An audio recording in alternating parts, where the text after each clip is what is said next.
I understand you're not going to always agree with some of my takes, right?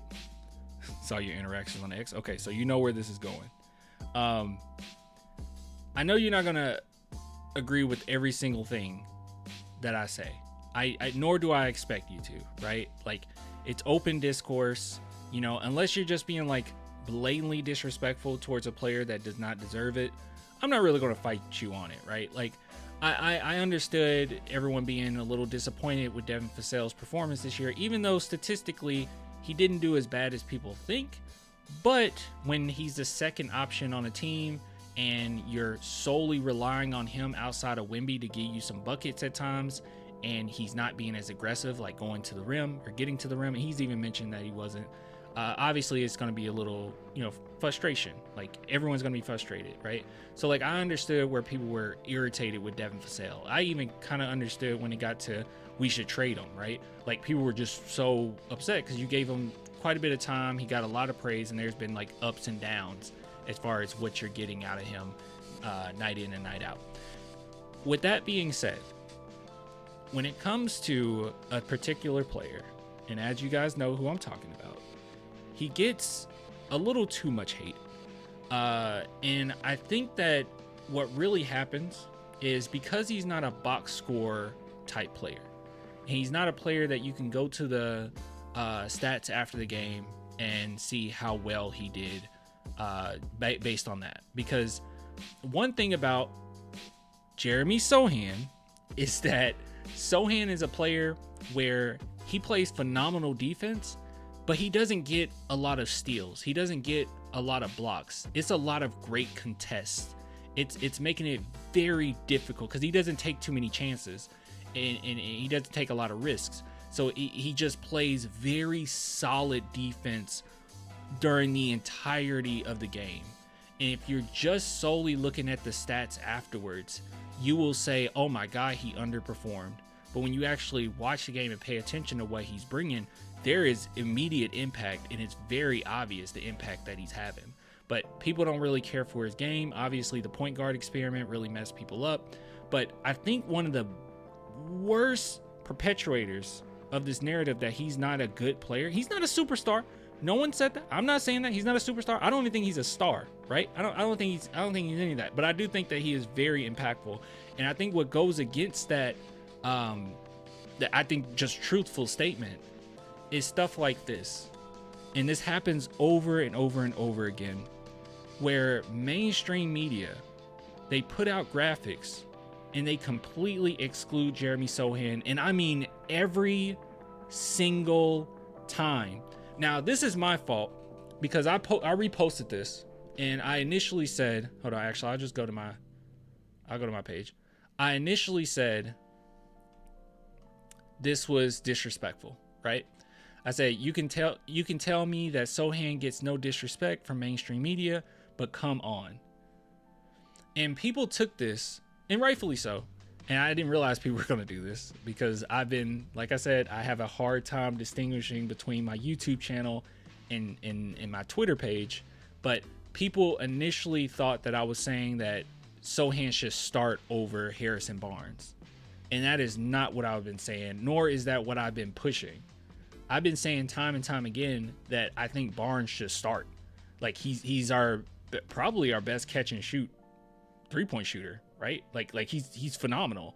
And I think that he should be third, at the 3 spot. That's what I think. He is a primary small forward, power forward. I think as far as throughout his career, he's been pretty 50-50. But even when he was in Sacramento, those years, in actuality, he was listed at 4. They still had him at 3 quite a bit, or he played the 3. And then with the Spurs, it's been the same thing, right? But our roster has been so messed up till, who knows what they had going on. But with that being said, I feel the reason why I found this disrespectful is because I feel like you have to kind of go out of your way to make sure Sochan isn't in this graphic. Like, we have to put Devin Vassell at the small forward position. Like, we have a nice enough roster where you don't have to do that. But, like, we got to go out our way to do that when we have Harrison Barnes? you know?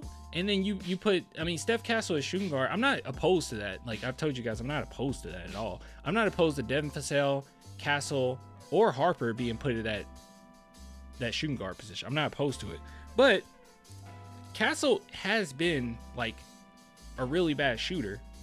Like really bad shooter at the shooting guard position. You're putting him at the shooting guard position. And I actually, the more I think about it, the more I started convincing myself that I think Devin Vassell starting will be a great idea in Steph, Castle, and Harper. While initially I was like, okay, well, you know, we need somebody running the bench, and it could just be Castle. But he's a hybrid. Him and Dylan Harper are quite big hybrids, right? So I think that they can kind of play off of each other, and it might work out pretty well. So I'm kind of an advocate for Devin Vassell starting. I've been kind of convincing myself of that a little bit. So like you have Devin Vassell start, that makes sense to him at the shooting guard position. He's a really good shooter. Him teamed up with Fox will be really nice, right? And then you move Harrison Barnes at the 3. He's a really great shooter. Sochan been working on his 3-point shooting, but he's a phenomenal defense for the paint and perimeter, along with Wembanyama. Like that's basically the perfect starting lineup. But like every single, and if it was just this graphic that I crashed out about, okay, you guys have a point, right? Like, come on, bro. It's just one graphic. This isn't a terrible lineup, sure. But this is time and time and time and time again. Even the posts that say new look Spurs, they will leave Sochan out completely. Like, they don't even know he exists. They will go out of their way. I remember we had just got Harrison Barnes. And we was after the draft, they said, no new look Spurs. Sochan was nowhere to be seen. It was crazy. Or they'll do it where it's like, look at the new Spurs, and it's 4 players, and they make sure they leave him out. And what people take from that is like, if you already have the bias that he's not a good player, and you already think that he's trash, and he doesn't do anything, then you see stuff like that, and you're like, yeah, well, nobody gives him praise anyways. Of course. It's just confirmation bias. It's so frustrating because I don't think they know our roster. Dev has to be on all the graphics. Bigger contract, his agency CAA requires it. I don't know if that's true, but him being on the graphic is fine. I just think he will be the starting shooting guard. But like going out of your way to take Sochan out of the starting lineup doesn't make a lot of sense to me, you know? I feel you, Clan, but Devin Vassell is a more popular player to mainstream media because of his offense. No, I get it. These are recognizable faces, I guess. But it's just like, look, this is NBA on NBC and Peacock. This is NBA on NBC, their official page. And they didn't think logically on what makes sense. They had to force players into positions that aren't their primary positions. Harrison Barnes, you had to do it for 2 players. Unnecessarily. You had to do it for 2 players unnecessarily. You had to force them into positions that aren't there. I don't know. I do think you're overreacting a bit. If it was just this, I get it. But guys, you don't realize how often this happens. It's all the time. It's all the time. Olynyk at the 4? Yeah, I think Olynyk backs up Sochan.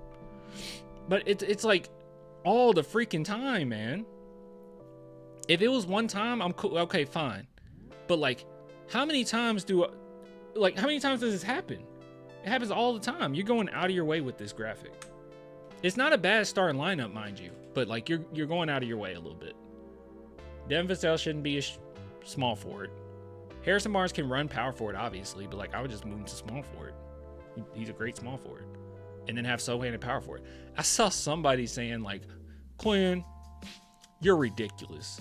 So what you're saying is Sochan should start at small forward. Who the heck said that? I saw a few comments like that, actually. It wasn't just one. It was a few. I was like, when did I say that? That would be ugly, by the way. The bench would be Harper, Juju, Keldon, Sochan, Cornette. That's pretty solid. Look, to be fair, Muhammad, like just in actuality, this isn't necessarily about just the lineup, right? Because regardless of what you do when you're the Spurs right now, we have so much depth. There's no lineup that someone can throw out there that's just going to be horrid, right? Unless Wemby and Fox aren't starting. As long as they're starting, there's lots of different lineups you can do, and nothing's going to be just horrible, right? Like you have to go out of your way, like, oh, Sochan is shooting guard or something. But like for the most part, there's not a starting lineup or a lineup on the bench that looks really bad with this team because they have so much depth.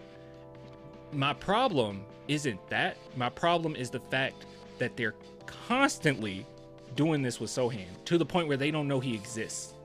That's my problem. Because even the chat right now, where some of you guys, I've recognized some of these names, some of you guys have been a little skeptical of Sochan. I've been asking you all off season who your starting lineup is.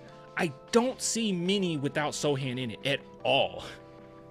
Like, even the skeptical people are like, yeah, Sochan should be starting power forward. Like, yeah, he's a good power forward, right? I don't know.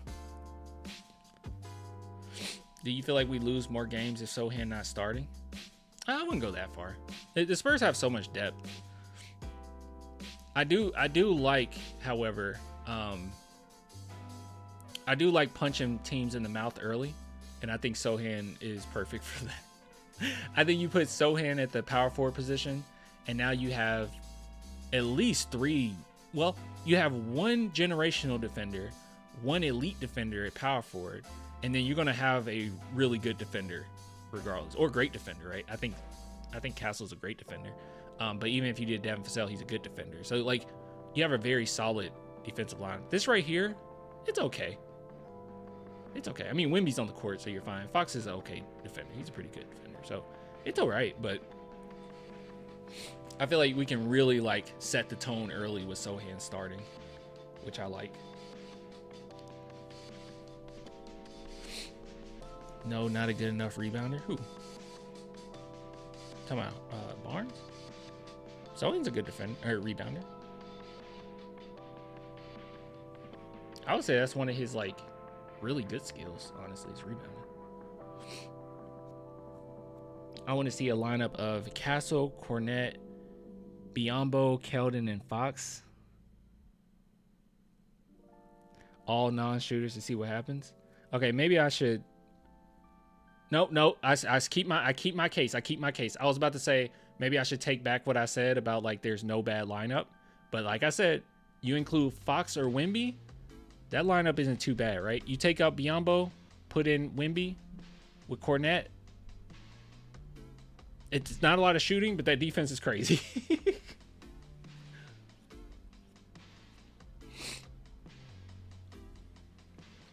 Non-shooter lineup, we go down by 37 in 5 minutes. Not if Wemby's out there. You're not going to go down by 37. Have the Spurs? I don't know. Yeah, we've been blown out before. I wonder has a team going on? I'm sure it has. I don't know. I don't even know how I would look this up. I was wondering if a team went on, like, a phenomenal, crazy run with Wemby on the court. Like, I just don't see it happen that often. But I'm sure they have. But how? How did you? How?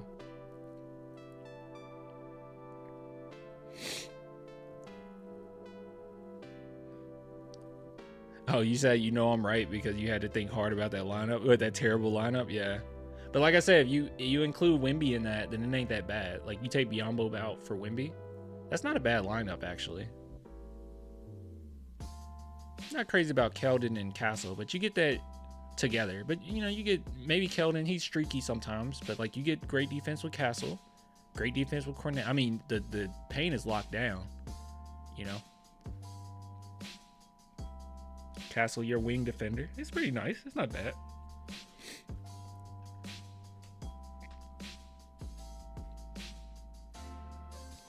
Wemby, Fox, Keldon, Olynyk, Cornette. Okay, maybe I should have prefaced it by saying they have to be in their natural position. Because, yeah, that is ugly. No, that like, legitimately is ugly. Funny enough, though, For a short period of time, I think you can still make that work. That's ugly, though.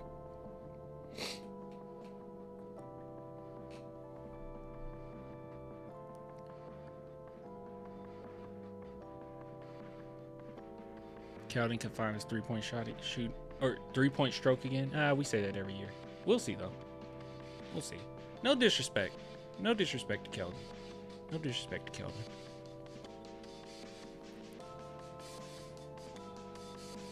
Harper needs some love. In these graphics, when they say new look Spurs, he's always in it, which I agree. He should be. He's awesome. In the starting lineup, I've gotten off of saying Harper's going to start because of his injury. So, like, some people are like, oh, we're really going to use this once the season starts, that you said that he's going to start. No, I didn't think he would get injured. So, no, probably not now. It'll probably be a minute. Fox, Harper, Castle, Sochan, Wimby. I'm not mad at that. Although, I would replace Castle with Barnes. I think that's our safest bet to make sure that we get sufficient enough outside shooting, have a sufficient threat. Castle isn't a threat. They're going to leave him open for a while until he can prove that he's going to be all right. Which shows how good he is, because he would have some really good games here and there, and like mainly comes from the paint. So we cannot put our shooting guard at the 3. Well, to be fair, I would be more comfortable with Castle being put at the 3 than Fasell being put at the 3. I think Castle is more versatile in that regard. But yeah, there's no point. Like I feel like I feel like you have to go out of your way when the lineup that actually makes the most sense. Just all our biases aside, the one that makes the most sense is Fox, Fasell, Harrison Barnes, Sochan, Wimby. You got great defense. You got shooting. You're a deadly starting lineup. And Fasell is legitimately just in a role of, hey, shoot. But I think Mitch Johnson is going to take on the approach that Popovich took on, where the players basically decide who's starting, right? Like, we'll see what's going on in practice, how they're gelling, and then the players just kind of decide, right? I don't think they, like, verbally say it, but I think it becomes quite obvious. I guess bench will be Harper, Champagny, Keldon, Sochan, and Cornette. I guess that's what they were trying to allude to. Yeah.